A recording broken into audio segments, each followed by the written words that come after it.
Bonjour à tous et à toutes, donc aujourd'hui je vous retrouve enfin pour une nouvelle vidéo. Donc ça va être un tuto, alléluia, un tuto pour savoir comment faire un moule tout simplement.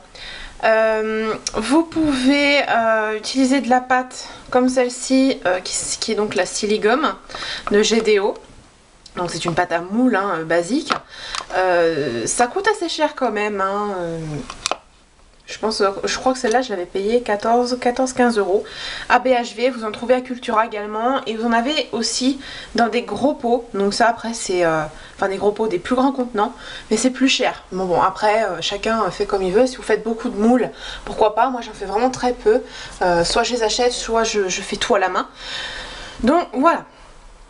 Vous pouvez également utiliser de la pâte Oyumaru. Donc moi je n'aime pas trop cette pâte, je trouve qu'elle est trop dure, enfin le moule fait trop dur. Et puis il faut faire bouillir de l'eau, c'est un petit peu contraignant comme pâte. Là vous avez juste à mélanger une part égale de chaque couleur et puis vous faites votre moule. Donc c'est quand même beaucoup plus simple. Alors donc moi je vais vous montrer comment faire un moule noix. Puisque les moules BN et compagnie, on en voit beaucoup sur YouTube.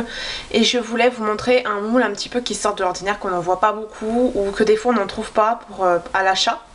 Voilà, moi je voulais en acheter au début, parce que je voulais pas en faire. Et puis au final, j'ai pas trouvé de moule qui me plaise vraiment. Du coup, j'ai acheté des noix toutes simples, donc comme celle-ci. En supermarché, donc vous en trouvez vraiment de partout, au Auchan, Simpli, etc. Moi c'était à Simpli. Donc vous allez avoir besoin de ça et de pâte à moule, tout simplement, rien de plus. Surtout. Alors, donc prendre soit un scalpel, soit vos doigts pour prendre la pâte. Moi, je me sers mes doigts.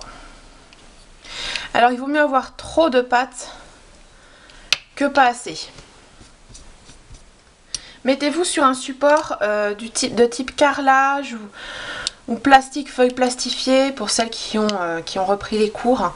Vous savez, ces feuilles plastiques où on met le papier dedans, parce que ça colle moins et quand même mieux. Donc on prend à part égale 2 boules. Alors j'essaye de voir à peu près par rapport à ce que je dois faire en moule. Donc je prends toujours un peu plus, parce que je veux avoir un moule qui soit résistant dans le temps, parce que quand on s'en sert on n'est pas très sympa avec les moules. Donc il faut quelque chose qui soit quand même assez résistant. Et hop là, merde. On mélange le tout.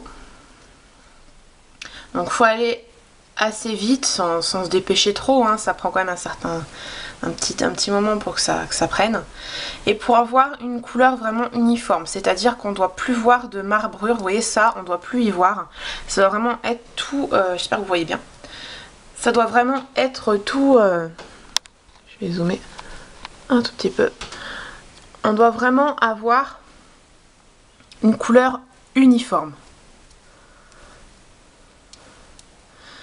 Donc j'essaye de voir si j'en ai assez.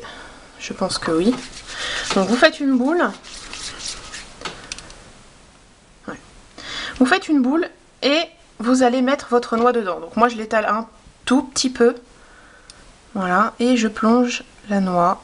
Ou si vous avez d'autres trucs à mouler, vous plongez votre objet à mouler dedans. Vous rabattez un peu les bords pour que ça prenne bien sur les côtés. Attention de ne pas trop appuyer, sinon vous risquez de casser. Moi ça m'est arrivé avec un moule BN de le casser parce que j'ai trop appuyé, et comme c'est hyper fragile les BN, les gâteaux, tout ça, c'est très fragile. Voilà.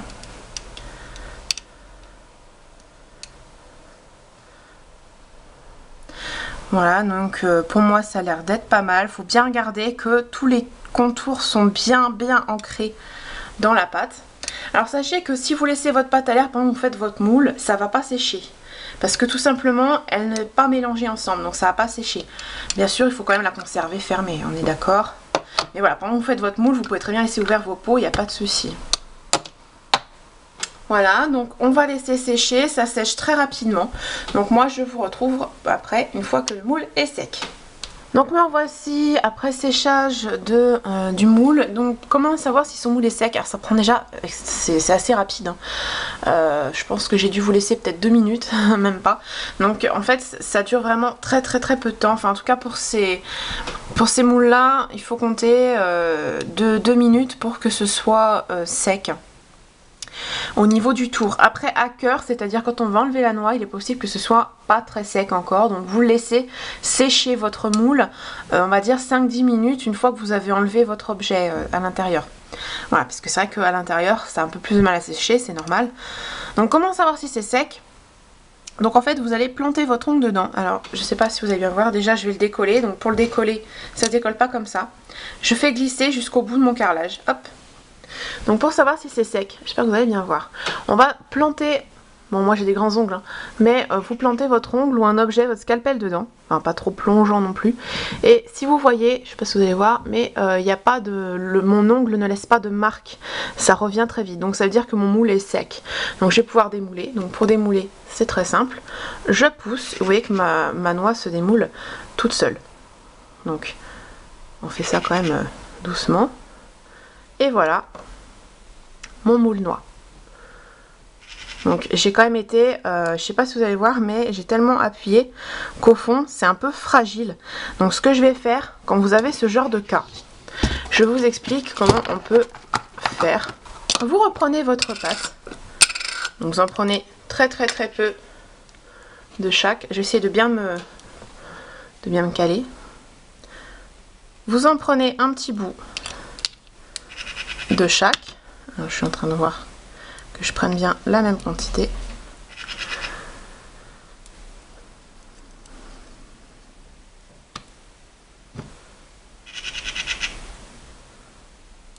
Voilà. Vous mélangez. On va pas le refaire le moule, hein. Ce serait dommage de le refaire parce qu'il est quand même bien fait, c'est juste qu'il est un peu fin au niveau du bord. Mais voilà, c'est pour ça que je vous dis qu'il vaut mieux avoir trop de pâte que pas assez, parce que moi par exemple il aurait fallu que j'en prenne plus pour pas avoir ce petit... on sent quand on passe le doigt qu'il y a presque un creux, je sais pas si vous allez le voir, vous voyez quand je fais ça, ça fait un petit trou, enfin pas un trou mais ça fait un creux, on sent que le moule est trop fin à ce niveau là. Une fois que j'ai mélangé, je vais venir faire une boule. Et en fait je vais la placer de l'autre côté, donc c'est ça l'astuce que je vous disais. Donc vous placez votre pâte, là vous avez, alors moi je me mets tout autour comme ça le consolide. Mais voilà, vous le placez vraiment là où vous avez le manque. Vous pouvez essayer pour faire une question d'esthétique, hein, parce que bon, on s'en fout, de gommer un petit peu la démarcation avant que ça sèche, bien sûr. Donc ça va vous faire un peu des chapelures de moule. Vous étirez en fait votre moule. Alors faut le faire vite parce que sinon ça sèche, hein. Et après c'est foutu. Donc vous étirez votre moule. Et voilà, ni vu ni connu, on a fait un raccord, donc le moule est plus épais. Hop, je tasse un peu pour enlever les traces de doigts. On laisse sécher. Voilà. Vous avez ensuite un moule qui est raccordé. Le fond est quand même vachement plus solide.